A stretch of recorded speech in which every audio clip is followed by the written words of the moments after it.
Hello interwebs and welcome to Closeup. I'm your host Joe. And I'm Justin. Today we're doing basically an essay style format about coming of age movies, their rough history, and kind of why they're not that popular anymore. So getting into our medium shot, here's effectively the idea. Hollywood coming of age movies pervaded popular culture in the 80s through the 2000s. Though they were around before.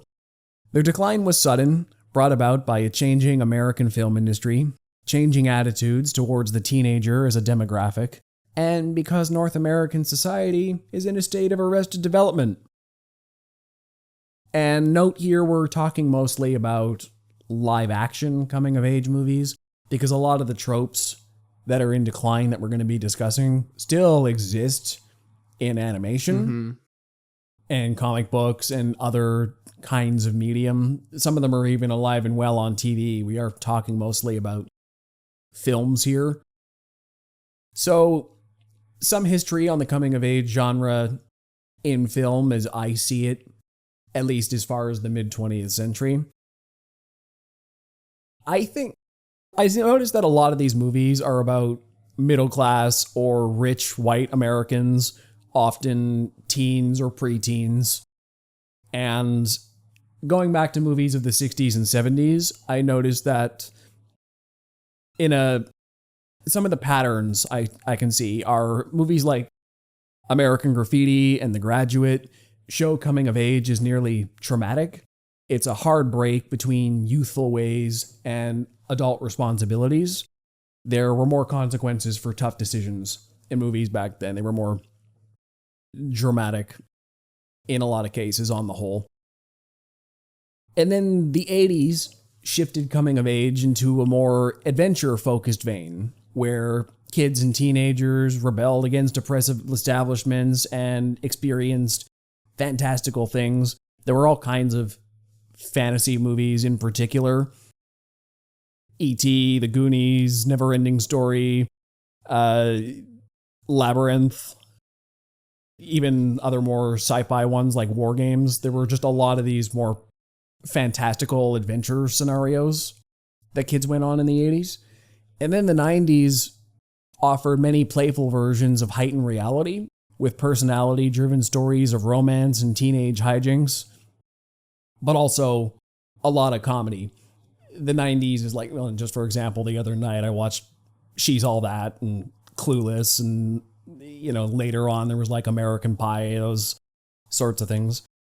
And then I found the 2000s are a bit raunchier comedy or more awkward, kind of as a style, and opted for more shock humor. But also, stuff like Superbad.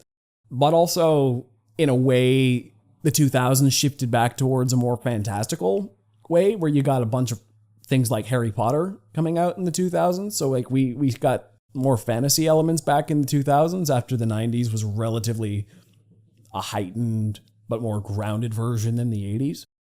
And then in the 2010s, I see coming of age movies starring teenagers steeply declined. A lot of the ones coming out in this decade seem to lean more on the dramatic side, but still funny. There was like more dramedies. And then in the 2020s, I notice movies starting to diverge between more dramatic ones and more comedic ones, which I forgot to say earlier is, I think, another symptom of the 90s as well. In the 90s, coming of age movies were diverging more into that heightened comedic territory, but also more dramatic fare. Some examples I have here are Good Will Hunting, Boys in the Hood. More drama. So basically that's the pattern I see. They used to be more dramatic with some comedies in there. They got more adventure focused. Then they went into heightened realities, contrasted with some more heavy dramas. And then they got into like raunchy, awkward comedy, started getting into dramedies, and now they're more back into comedies or dramas. These are the evolutions. Another interesting thing I find about these movies, just taking a look at lists of them and when they were set, I find that a lot of them are period pieces, actually. They... Like which period of like, are you talking movies in the 80s are set in a period piece, or? Yeah, I'm talking a lot of these movies are set presumably in the period of the childhoods of the writers who made them. Like So like 20 years back, basically, or 30 years even further. Some of them not even that far back. Like American Graffiti was made in the early 70s and it was set in the early 60s, kind of based on George Lucas's teenhood in California. That one is more overt. There are other ones like The Sandlot, set in the 60s, Dazed and Confused, set in the 70s. Other even newer ones like Super 8 was set in the 70s. Lady Bird was set in the 2000s. Call Me By Your Name, set in 1983. So there seems to be this... There are, of course, the majority of these are contemporary stories for whatever era they came out, but there is a long-standing tradition for these movies of setting them in an earlier, more nostalgic time, very likely experienced by the writer. Because... well, the number one rule of writing is write what you know, and writers aren't necessarily super well versed on today's youth, but they can talk about the experiences they had and hope it resonates with modern audiences, the similarities anyway. So, any thoughts on that before I get into the first point?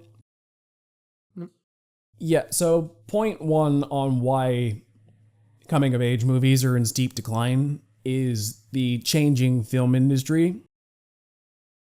Basically, Hollywood has killed off mid-budget movies and opted for more incredibly low-budget movies that'll turn a massive profit if they do very well, or just be a loss that they didn't really care about because, we just put like 20 million into this, who cares? And then your tentpole blockbuster movies that they're sinking $200-300 million in and hoping it cracks a minimum billion or it's considered a financial failure. Hollywood doesn't really do movies in the $40 to $100 million range much anymore. No. And that's where most of these coming-of-age movies lie, is in that mid-budget range. Well, and it's appropriate for what they're doing, too. It's not... For these types of movies, you don't need a heck of a lot, but you still need some. Unless you're going the fantasy route like Harry Potter. Well then, yeah, that's a different story. Some of these movies do get on the more fantastical side, but mostly there's a certain level of grounding in them. And I think another reason is in the vein of Hollywood liking a sure thing, or something so low budget, like, hey, great if it succeeds, is that a lot of these movies were starring actors who were largely unknown at the times they came out. A lot of these movies have casts that just completely blew up later. Like, I'm just looking up the Dazed and Confused cast. So, like, in the Dazed and Confused cast, you have Parker Posey, Matthew McConaughey, Ben Affleck, Mila Jovovich. A lot of these people who were huge later on, but basically unknown at the time that movie came out. And that's just one example. A lot of these movies star virtual unknowns who became super popular later. And I think Hollywood very much does not like to rely on unknown talent anymore. They used to have these mid-budget movies starring casts of unknowns, and cool, they became somebody's. But now they rely on tentpoles and big actors. So if they're not really spending mid-budget movies anyways, they're not they don't really want to rely on these unknowns. Well, I think the only medium that's doing that, like they use unknowns in TV, which is blowing up big stars. Yeah. But by the medium of TV, you've changed things. Like, you can't... TV is a long-form format. You get to grow with these people over time. If it's not an overnight success on TV, it can grow into something with a cult following. if it does consistently and finds a footing. Yeah, so it builds up the new actors, but then it leaves, there's a gap in movies where it's like, okay, we're not using any new actors. You know what? Let's try them out on TV, or I don't even know if they do that. I think TV, you're right. I think TV, if anything, is the picking grounds from which a lot of new actors come to prominence. But does that cause an issue that it's like, well, now that creates you're not getting your mid-budget movies because you're hiring people who've proved themselves and they're going to cost more. And exactly. Or, you start getting the opposite way on prestige TV, where prestige TV for a lot of the last 10 years is hiring Hollywood A-listers on their shows, and they're not doing unknowns as much if they think something needs to be a sure hit. I think one big thing to bring up in this discussion, which is, to be clear, still mostly about movies, but I think something like Stranger Things is very much a show in this 80s adventure mode, mostly starring unknowns, save for Winona Ryder. I don't think David Harbour was in anything, but Winona Ryder was kind of, hey, okay, she's the draw of this show. She was a star in the 90s. Let's watch Stranger Things. And then it ballooned into this big hit. But like I said, it's one of the very few live action shows that are still doing these coming of age things. But like I said, TV is a different medium, and there's only a couple on TV that are doing it that aren't cartoons. Stranger Things is one of them. Star Wars Skeleton Crew was another one, which I personally really enjoyed and wish it did better. That's another one of those 80s adventure sort of deals. But speaking of Netflix in particular, I do think it's worth bringing up things like Stranger Things, because I think Netflix is almost single-handedly, in terms of Hollywood, keeping the coming-of-age genre afloat right now. And to be clear, they are producing mostly slop content that's very low effort and not mass appealing, as this genre has been in the past. But stuff like The Kissing Booth is a very popular franchise for teens. I think they made 3 of those things. They have a lot of teenage-focused content. Stranger Things is also huge, but in terms of movies, Netflix is really the only game in town making new coming-of-age movies. And I think that's one reason they're very popular with a younger demographic. Nobody else really wants to take the chance on not IP original content with actors you haven't heard of. So the changing film industry is definitely a factor killing coming-of-age movies. Any thoughts to share there? I think another big thing is societal changing attitudes towards the teenager as a demographic. And that's kind of basically what I mean is how Hollywood thinks about teenagers in general, how society views teenagers, but importantly, how writers of media view teenagers. I think writers today just don't know what to do with coming of age stories, because you think about how quickly our culture changes in the last 10 to 15 years, and the adults who write these things just can't keep up. If you want to write a story about a dramatic view of growing up that's not a period piece, well, a lot of these dramatic takes have been done before. And when it comes to modern teenagers, I find that a lot of them seem to be more concerned about the state of the world in general, as opposed to their own individual futures. There's more of an activist bent towards young people now. So coming of age doesn't really matter. It's outwards focused more. I think that's a thing for dramatic focused stories. For comedy, what's funny to kids changes ridiculously quickly on the internet. I think of that Abe Simpson quote from The Simpsons. I used to be with it, then they changed what it was. Now what's it is weird and scary to me. It'll happen to you. Which, that's how I think writers feel about modern comedy when you're trying to appeal to teenagers. They can't, the trends are gone by the time the movie's made. I think about how cringy something like Fortnite, like Thor playing Fortnite in Avengers Endgame was, which could, like, to be fair to Fortnite, it did outlast that, but it very clearly could have been a dated joke by the time they did it. And I'm sure I've seen countless other ones that were like, oh, okay, they clearly made this movie a few years ago when that was a thing. But the things are constantly changing. How can you make something funny to teenagers if you're trying to make a comedic coming of age now?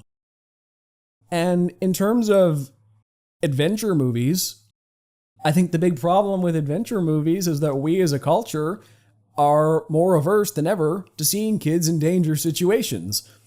After multiple generations of helicopter parenting,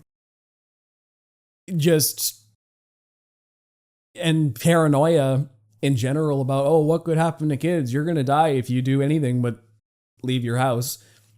Forget being the kind of generation where it's just go out and do whatever till the streetlights come on.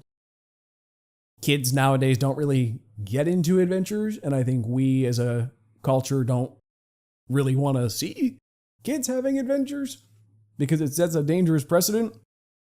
Well, I think that that's something I experienced recently. Like, I watched Teen Wolf for the first time, and in it they get up on top of the roof of the van and they're surfing on the van, and instantly my brain's like, oh no, this scene's gonna end really bad. Somebody's gonna get really hurt. Like, but then I'm like, wait, this isn't that kind of movie. This is.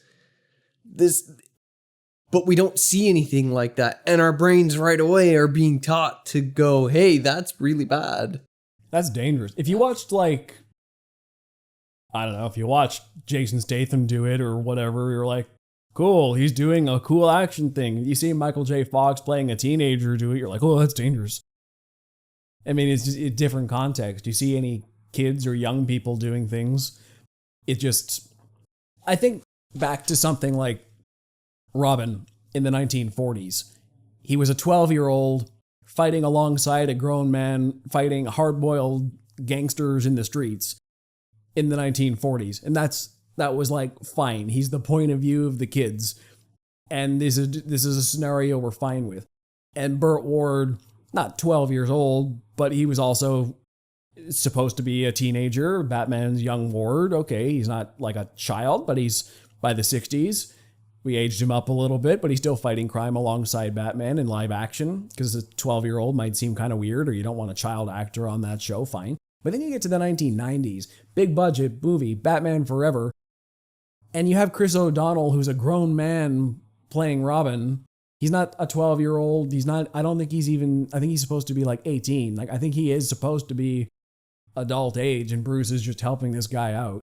But even by the 90s, having a live-action Robin was like, oh, this guy's got to be an adult because people aren't going to accept a kid or a teenager in this role. Yeah, they're worried about children being in danger. Children's sidekicks have been a staple since the 1940s. But by the 90s, live-action adaptations of them are already queasy about that idea, and it's only gotten worse from there. I'm surprised Harry Potter's still around. How many times have I heard the criticism of, man, Hogwarts is such a dangerous school, they'd get sued in real life, and because that's the culture we live in, is bad things happen to kids, you sue. No one lets anything go anymore. Kids aren't supposed to go off and get into trouble. So the adventure movie genre is basically dead because it's unbelievable for kids to have adventures anymore. Yeah, well, I think that also goes back to what you said before, where it was like, oh, write what you know. Well, if we were to write what we know, there's no adventure. We didn't have a lot of adventure. It wasn't possible. Our adventure was like that episode of SpongeBob where he sits in a cardboard box and makes up stories. And Squidward can't understand what's so fun about the cardboard box. That was more like our childhood. We don't stay in the box. Stay in the box and make up adventures. And I think that's probably why we're getting, you know, directors that are either doing the, you know, the ones that are coming out is set in the 80s. Because that's the last time they had adventures. And then any new director doesn't have that experience. They don't have that to write about. You're right. That's why we have things like Stranger Things. They set that in the 80s because you could do Stranger Things now. But besides the fact that the 80s is just a cooler vibe and like modern technology conveniences make writing Hard. more difficult, it's just, and the fact that those adventure stories were most famous in the 80s, it's just, you can't really do it the same today. People always out-logic your movies. Yeah, they'll call it a plot hole, or why didn't they just use their cell phone? No. It's a suspension of disbelief problem, which is inherent to making any kind of entertainment work. Kids going on grand fantastical adventures just break suspension of disbelief nowadays. Or even something like Chronicles of Narnia, that's even older, but like those movies flopped too. They were coming out when we were kids. Just didn't hit the same as something like Harry Potter, which I don't even know how they're going to do the new show, because it's kind of like I said, we're even more prudish about that stuff nowadays. Is it going to be like sanitized? Like, I think so. I would very make it seem like they're not in that much danger. I'm worried that's how it's going to be because of modern attitudes towards things like that.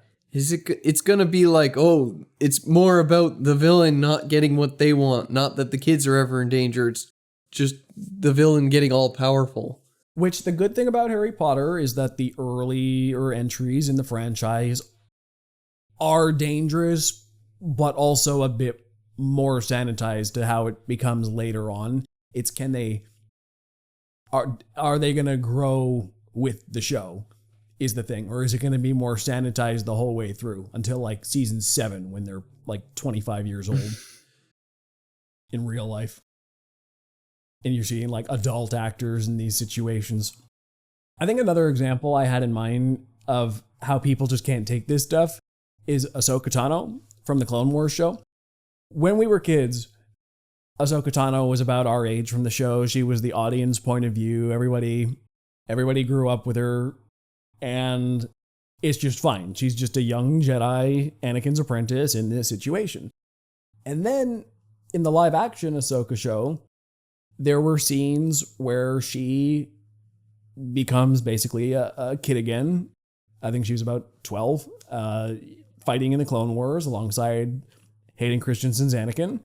And people kind of lost their minds online at that. Me included. I look at that and I'm like, ooh, seeing this in live action really calls to mind the child soldier of it all and how traumatic a situation this must be for a kid to go through. But when you're watching the cartoon, it's just cool. You don't really think about it, that she's very young to be in a commanding position in a galactic war.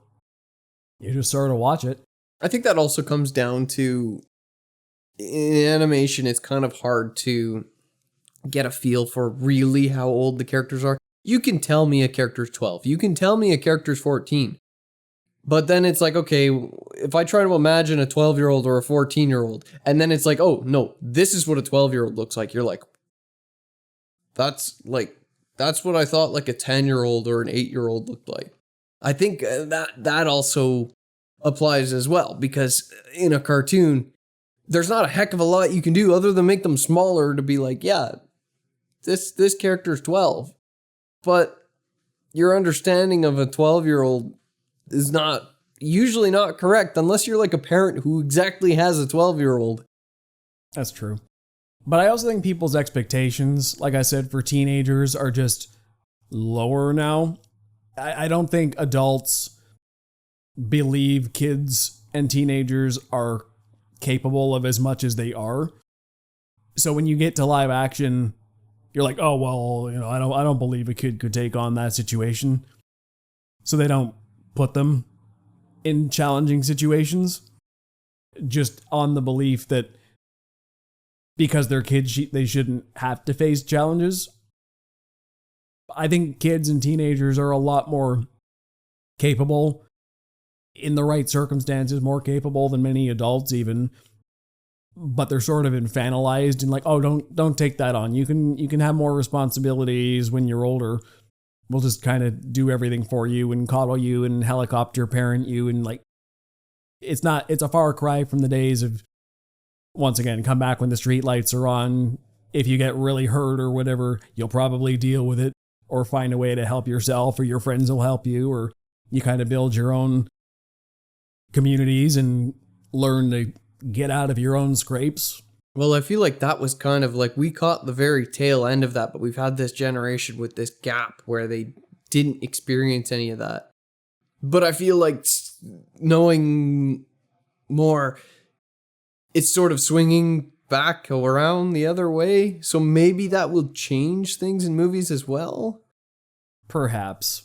Because it seems like the teens of today are trying to break out of that shell. That's been this protective bubble that has been reinforced over the years. And it's like, no, we don't want that. What I'm seeing with a lot of kids today is, and this is just based on a lot of parents that I know, they seem to be putting their kids in a very, very structured environment. They do give them responsibility. They do teach them self-assuring skills, but it is a lot of, here is your exact schedule. You don't have time to mess around and make mistakes, really, with other kids or whatever, unless you're like on the schoolyard or something. And even that mess around and make mistakes time, if you do have any, you're probably spending it on the internet anyway. So like, kids' time is a lot more limited to, like, they don't really explore or do stupid things because they're basically always under some kind of supervision or in a controlled environment. Even if they're doing something kind of dangerous and learning things, it's more supervised. Yeah, it's the helicopter parent stuff. Yeah. Like you learn, like for example, sporting, you're going to learn teamwork.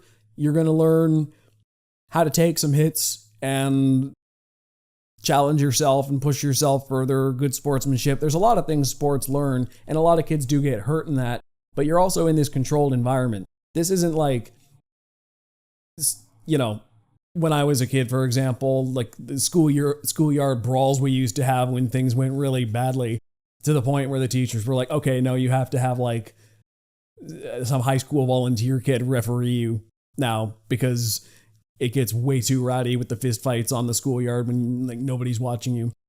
Or the slow devolution of, okay, when we were little, we used to be able to play football on the schoolyard. Oh, now that's too dangerous, so it's two-hand touch. Oh, that's too dangerous. Flag football now. Are they even allowed to do that anymore? Probably not. Even know. And that was just our childhood. It was way more violent in previous generations. You're not allowed to throw the football? Probably Throwing not. things is bad. I remember also at my school, they put a fence around the schoolyard. You used to be able to go out for lunch just because our school was close. Like our elementary school was pretty close. Like when I was 12 years old or so, you used to be able to go out down the street, go to Bulk Barn or whatever, or get a burger somewhere, McDonald's or something. And then you needed a note from a parent to go out. And then they put a fence around the school and said, you're not allowed out at all. It doesn't help that here in Ontario, it's like they build jails. The same company that builds jails builds schools, so they look the same. Yeah. That's just my experience as a kid coming up between 1998 and 2012 and like in my elementary school years. I saw the slow progression of my rights being taken away as a kid, and more, you can't do this. When we were already proved our independence, we could go out to my friend's house or go out for lunch and it didn't matter. And my teacher was like, even when the note thing came in, she was like, I know you guys are fine, just go anyway. But the administration definitely would not have liked that if they knew. But it only takes a couple more years before kids will grow into it and not know about it to begin with. And then it becomes that, okay, you stay in this fence, you stay in your box. Exactly. The kids a couple years under us never went anywhere. No. But we did go places, and then they told us we couldn't. And even then, we were already restricted compared to kids before us. So that's why they're closing the box tighter and tighter. And now I see a lot more breaking out because they've made the box too tight. Yeah, that's interesting. Curious to see how that goes. I do believe part of the reason, this is kind of going into my next point, part of the reason kids don't, people don't believe in the capabilities of kids to handle themselves independently without supervision is because a lot of writers of today's media, I feel like they disbelieve in themselves to handle things as young adults or as like Gen Z millennials, because we were growing up in this more helicopter parenting environment. We were getting the box closed in on us. So basically, if you're a writer under 40, I feel like you sort of had this idea of, well, I probably couldn't have done that when I was 12, so why would I ever write a 12-year-old doing that? And I think that's where a lot of that, I think Alan Moore had a very good quote in regards to North America's sense of arrested development. This is the final point I want to get into, and that's what kind of spins it off. In regards to our fixation on superhero movies as a culture in particular, he said, I think the impact of superheroes on popular culture is both tremendously embarrassing and not a little worrying.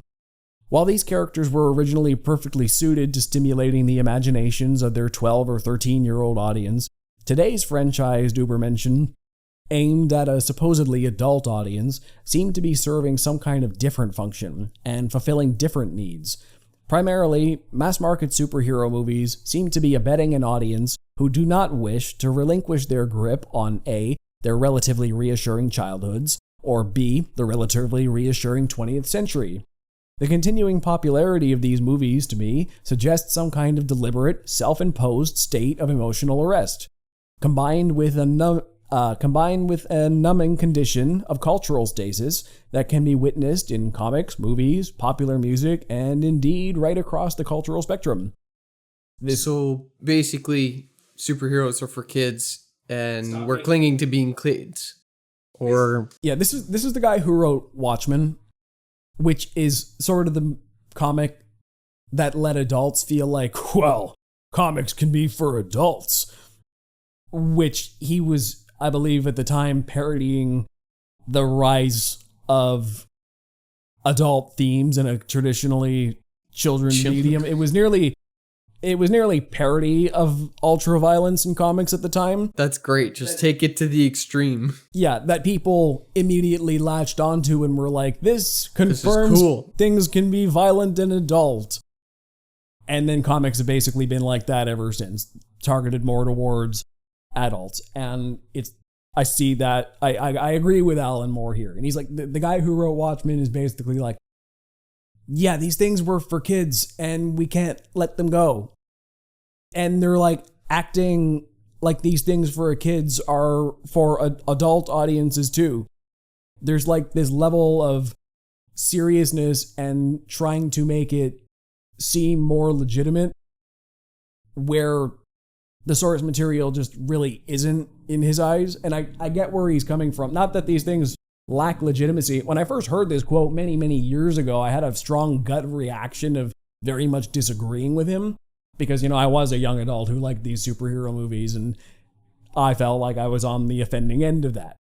But a couple of years on, I'm like, no, we as a culture definitely are afraid of challenging ourselves in fundamental ways.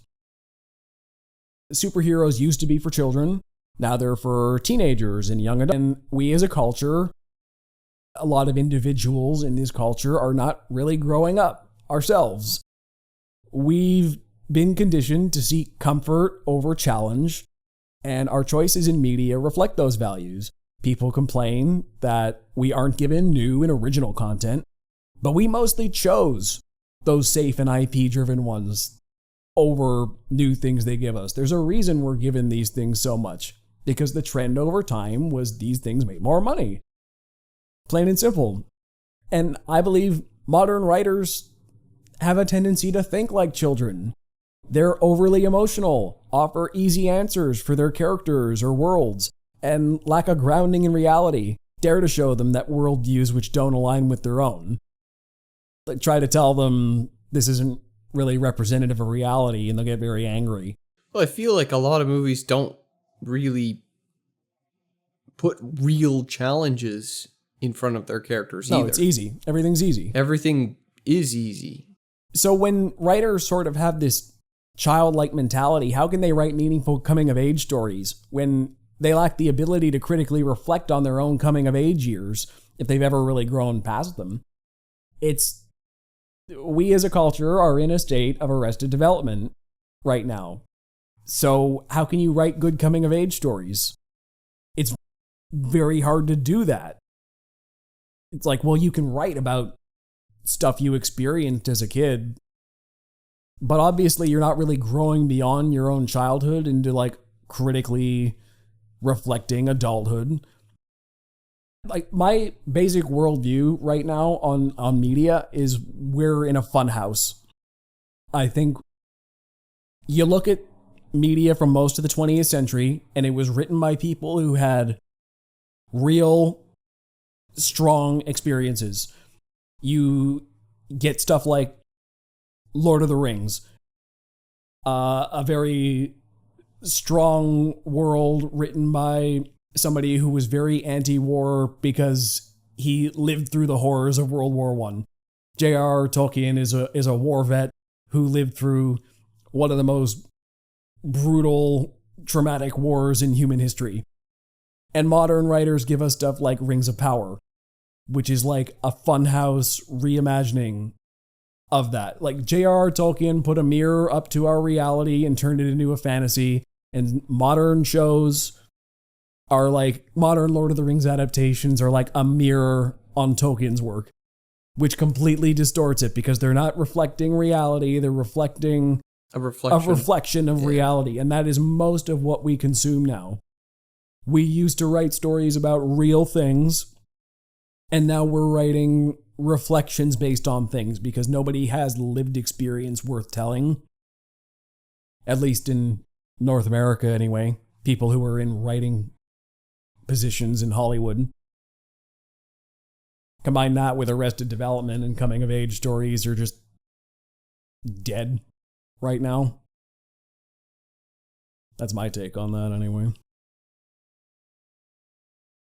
But I figure we'll get more and better coming-of-age stories when audiences grow up and choose more challenging media, and these choices entice Hollywood to make more of those things. So, you know, it's up to us to pick the good stuff, and then they'll make more good stuff because that's what we're choosing. They follow the money. If you choose low effort slop, we're going to get more low effort slop. If you choose good things, we get more good things, which makes us a more media literate society, which maybe it'll make us grow up a little bit more, and then we can get coming of age stories again because people will actually be moving forward, and Hollywood will be moving forward. They'll want to tell these stories again. And but you're right. We are stunted essentially as a whole locked culture. in as children. So maybe we're in that gap period, because when I think about like my parents, they already had a house, had 2 kids, you know, they were like full-blown adults, but then you come down one generation to me and it's like, I haven't grown up yet. So is it possible that there's a gap where it's like, okay, because we've put this, you know, our generation isn't growing up till they're in their 30s. Basically, so are we riding through a period where there is nobody who's grown up essentially? I feel like that's effectively what's happening. Basically, for people up to 40, I'd argue, because I think younger writers are the ones who'd be making these stories. Mm-hmm. And that's why a lot of the stories you get are really shallow.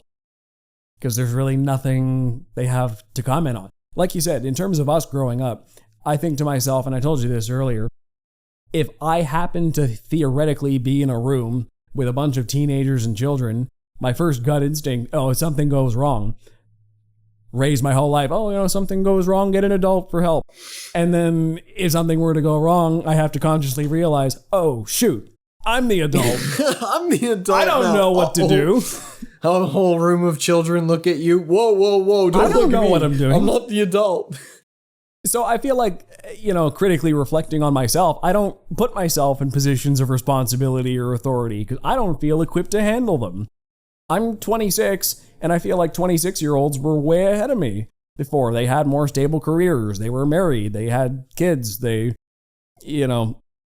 moved out way sooner. I look at, like, my mom, for example. She finished school when she was 18. I think she moved to England basically right after she went to college and moved to England and lived abroad for a while. And I think she got married around 24, had me by 29. I'm like, well, I look at my mom. She's way ahead of me at the same age when in the 90s. Had a really good, stable job at the, was making a good wage. So just as an example, and she's just a couple generations back. She's a Gen X, and, that generation got pretty screwed generally, but, like even she was doing reasonably better than I am at the same age. And once again, maybe that's not a lack of opportunity, but it might be just emotional stunting in a way. It's just, just different expectations as we were growing up. And I also look at, like, in high school, how many people our age didn't get their driver's licenses at 16, me included. I know, somebody like you is, you got your learner's permit as fast as possible. But a lot of people I knew, me included, just didn't do that until they absolutely had to. We got behind for many, many years. Like, a lot of people I know drive now, but, like, the amount of people our age in their mid-20s who can't or won't drive because they're too anxious to. Like, this is, like, we're having trouble growing up in ways that, like, 30 years ago, like, what, you're crazy. You don't have your license at 16, driving all the time. You got that chance for freedom, you take it immediately. And we choose not to. Well, and I think that also limits your potential to actually experience things. Like, to have adventures, you have to go places. And everything's so developed now, especially where we live around. Adventures are far away, and you need vehicles to move. And, maybe that's generalizing for people because it's like, okay, well, yeah, we're from a fairly developed area. We're in North America. But Hollywood writers are coming from this experience. This is what most of them are growing up with. Yeah. So it kind of is a fair comparison, even though it may not be the general experience that most people have. For Hollywood, it kind of is. Yeah. This is the best they can do because this is sort of how society has changed over time. It's just, since the 80s, we have become in a progressive state of arrested development, and that has changed a lot of things fundamentally about our culture. It's changed the media we consume. We've gone for more nostalgic fare, and that in turn has made Hollywood show us more of these things, which in turn makes us crave more comfort, and we're not seeking out challenges the same way. We're actively avoiding challenging things, and so the film industry is changing. People's perceptions of teenagers are changing. They don't really know what teenagers are into anymore. And writers and teenagers themselves just aren't growing up the same way. So I think that's why the coming of age genre is sort of dead in the water right now. as a culture. We learned the wrong lesson from Peter Pan. Yeah. No, that's a pretty perfect example. Never grow up. Ever. I'm only watching the first 2/3 of Peter Pan. It's never okay to move on. And that's what we'll leave you with, unless you have anything else to add. Wait. They did that one with Robin Williams where he did grow up. And then the lesson was, why did you grow up, you stupid idiot? Yeah. Yeah, Hook.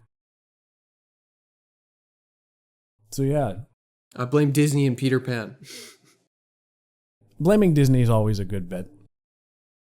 Well, I do find that most Disney things, even though they're like Marvel movies, are aimed towards us, but their messages are not that buried. They're not that complicated. They're very childlike. And I've complained about this before with Marvel movies where I'm like, why are the lessons for children? Children are not watching these movies. No child watches Marvel movies. They don't care. But it's because we're the demographic, and our demographic is comparatively childlike for our age. Or this is what people kind of expect, and this is what we're fine with. Well, which way does it go? Is it that we are childlike, so they treat us childlike? Or do they treat us childlike and then we become childlike? I think it's more of that one. I feel like based on my own experience, once again, going back to based on our own experience of getting more of our rights stripped away and more getting put in the box over time, I do think we became more childlike the more restrictions were placed on us. And they treated us like childlike, which made us stay childlike, essentially. I feel like I was nearly more independent as a kid than I was in high school and college. I tried to explore more, and then in high school and college, it was more restrictive as a culture, the places I was in. Actually, yeah, I felt more independent when I was in elementary school and going out till the street lights. Yeah. Street lights are on, I better get home. I actually had adventures back then, and then high school just kind of went... Everything was like locked down and all weird stuff. And then university, I felt like a fish out of water. I'm like, I don't know what to do. But then thinking about it, I'm like, wait a second. I was independent as a child. What the heck happened in that period of time where... We spent most of our first year university in our room. We went to Walmart one time and I felt weird doing it. Yeah, we never really... There were a couple parties, but our residence was pretty dead on the whole. Like, it wasn't the college experience you expect from movies, for sure. And the other years were also pretty mundane. We basically just went there for school, and like parties and adventurous stuff was happening, but it didn't feel that prevalent, at least not to me. I wasn't seeking it out. I didn't really find it, stumble into it. No, and it just seemed like that was the point. It's like, oh, you just got let out into the open world part of the video game. And you're like, wait, I don't remember the tutorial. There was no tutorial for this part. What do I do? I feel like other generations got to that. It's like, you know what? Maybe it's like a video game where old games used to be quick and to the point. You didn't always even get a tutorial. And you were just sort of thrown in, and you had to figure it out. And then you did that. And you'll never get to the final level. It's very, very challenging. But if you got to the final level in like original Mario Bros. Games, you're like God tier. Modern games hold your hand. They're hundreds of hours long. The tutorial doesn't end for 20 hours. And then you're like, can I get to the game? I'm sick of the tutorial. Turn off things. Turn off the hints. Why am I still learning how to play this game? It's way longer. It's way more bloated, but there's somehow less to do. Everything's more repetitive. And then you look at that guy who beat Mario Bros. In the 80s, and you're like, you're a god. How? It was so much Teach more. me your ways. It was so much more simple a game, but you're way more respect for you for actually doing it. Like the game is more complicated now, but it's so much more handholdy and. Yeah. Yeah, I don't know. I guess maybe there was a shift. in the world, I guess, because I think it started in the 80s. I don't think it's a I don't coincidence know. that We, adventure. we caught the tail end of it, but I feel like that tail end was the last little bit, because even my brother doesn't really remember much of that. He didn't have a lot of those experiences, and he's only a couple years younger than me. I think this thing started in the 90s, the late 80s, 90s, and slowly got worse until the early 2010s. And that's, well, probably even still getting worse. But I just remember the early 10s. And that's where we're at now. We're, like you said, the box is finally small enough that people are contained by it and they want to rebel again and break out. And I'm like, yeah, these kids are going to have good coming of age stories because they're finally rebels again. Like, you know, we're finally going back to... I got barely enough for a coming of age movie. Barely enough. Okay. One time, we hopped a fence and went into the sewer pipe and then got chased out of the sewer pipe by a homeless guy. And that was my adventure. Yeah, I mean, you and I had, like, some of our filming we did places. Sewer pipe adventures too. We had the sewer pipe adventures. We got chased off. But even then, people thought that was weird at the time when we did that. You and I got chased off of a couple properties when we were filming things. But that was abnormal. If we talked about that with people we knew at the time, they'd be like, "What? You guys are weird and taking chances." Weird. But when I did it in elementary school with my friends then, it was cool. It was fun. We had an adventure. But then during that period where everything was weird, it's like, whoa, that's weird. Why would you do that? Why would you do something that's outside the box? Stay in the box where you're safe in the box. No, I don't want to be safe in the box. I want to run away from homeless people. Yeah. I mean, I don't want to run away from homeless people, but maybe that's just how I've been trained now. Yeah. So that's a bit of our experiences combined with some classic coming of age. Any more, Dad? No, that's it. That's all I got.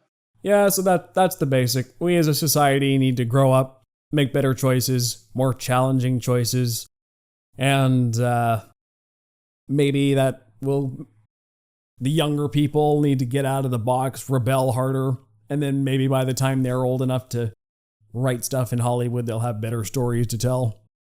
Do it. If you feel like you're in a box, do it. Yeah, just start. Teenagers need to start rebelling and having interesting stories again. That's my take. You can't get in trouble for stuff if you're a teenager. Don't quote me on that. Yeah. Not real trouble. Yeah, that was always sort of our thing was, we're just dumb teenagers. We'll get away with it. You know, running on the railroad tracks is illegal. I don't care. Filming on the railroad tracks is even more illegal. Shh. We'll get away with it. But then as soon as we turned 18, we're like, no, we can't use that excuse anymore. I don't think I can get away with it anymore. Anyway, where can we find you? You can find me on Instagram at jchurchtpm. And you can find me on Instagram at ThoughtPlane Media. And check out thoughtplane.ca for everything else we do. There's hundreds of posts for free. And you can donate $1 or $2 there if you like our work and you're feeling generous. We hope to see you on the next Close Up with Ryan and Joe, featuring Justin. Till next time. Ciao.